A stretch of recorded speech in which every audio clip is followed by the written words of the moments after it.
ओम नमः शिवाय। सावन सोमवार की ये व्रत कथा जरूर पढ़ें, पूरी होगी मन चाही मुराद। मानता है कि सावन सोमवार के दिन अगर व्रत रखकर इस कथा का पाठ किया जाए तो जातकों की मन चाही मुराद पूरी हो जाती है। तो चलिए शुरू करते हैं सावन सोमवार व्रत की पावन कथा। एक साहूकार था जो भगवान शिव का बहुत बड़ा भक्त था।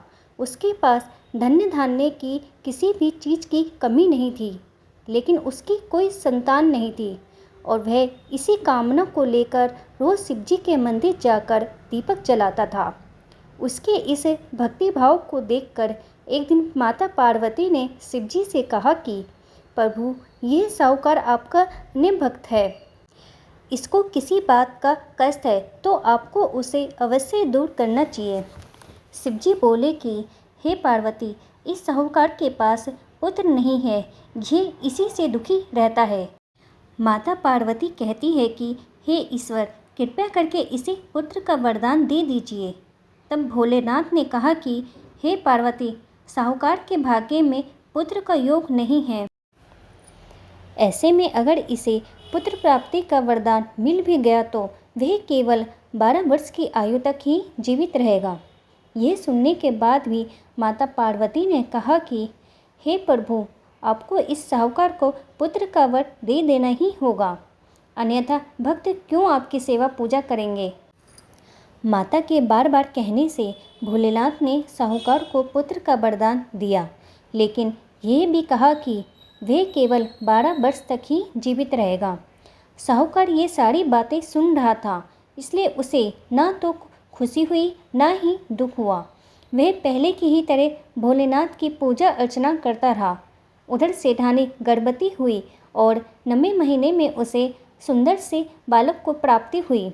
परिवार में खूब हर्षोल्लास मनाया गया, लेकिन साहूकार पहले की ही तरह रहा। उसने बालक की 12 वर्ष की आयु का जिक्र किसी से भी नहीं किया।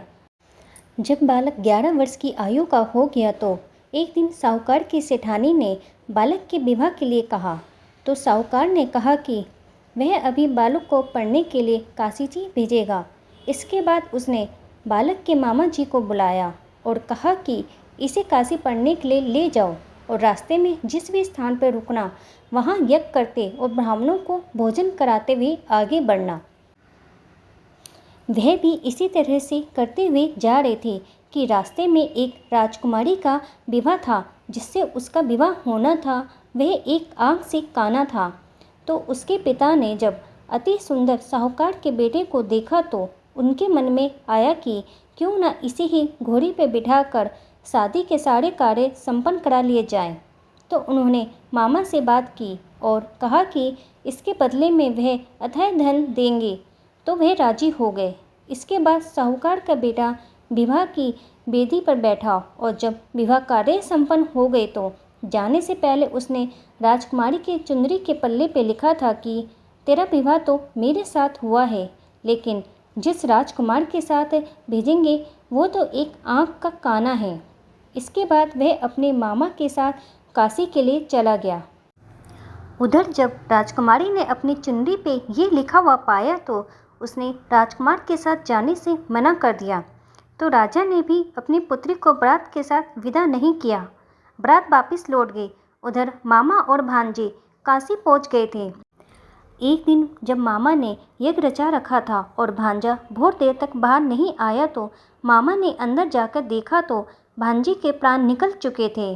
वे बहुत परेशान हुए, लेकिन सोचा कि अभी रोना पीटना मचाया तो ब्राह्मण चले जाएंगे और यज्ञ का कार्य अधूरा रह जाएगा।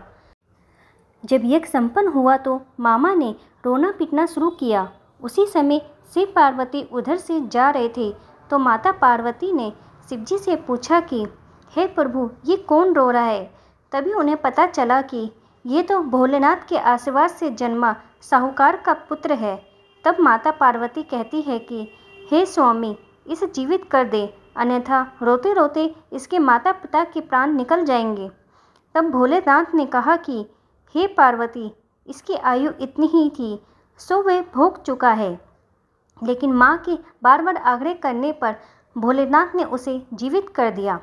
लड़का ओम नमः शिवाय करता हुआ जी उठा और मामा भांजी दोनों ने ईश्वर को धन्यवाद दिया कि और अपनी नगरी की ओर लौटे। रास्ते में वही नगर पड़ा और राजकुमारी ने उन्हें पहचान लिया।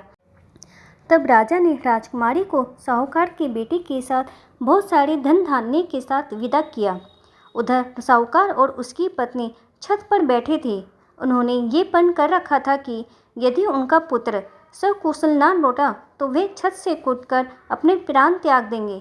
तभी लड़के के मामा ने आकर साहूकार के बेटे और बहू के आने का समाचार सुनाया, लेकिन वे नहीं माने तो मामा ने शपथपूर्वक कहा। तब तो दोनों को विश्वास हो गया और दोनों ने अपने बेटे बहू का स्वागत किया। उसी रात साहूकार को सपन में शिवजी ने दर्शन दिया और कहा कि तुम्हारे पूजन से मैं बहुत प्रसन्न हुआ हूँ। इसी प्रकार जो भी व्यक्ति इस कथा को पढ़ेगा या सुनेगा उसके समस्त दुख दूर हो जाएंगे और मनवांछित सभी कामना की पूर्ति होगी।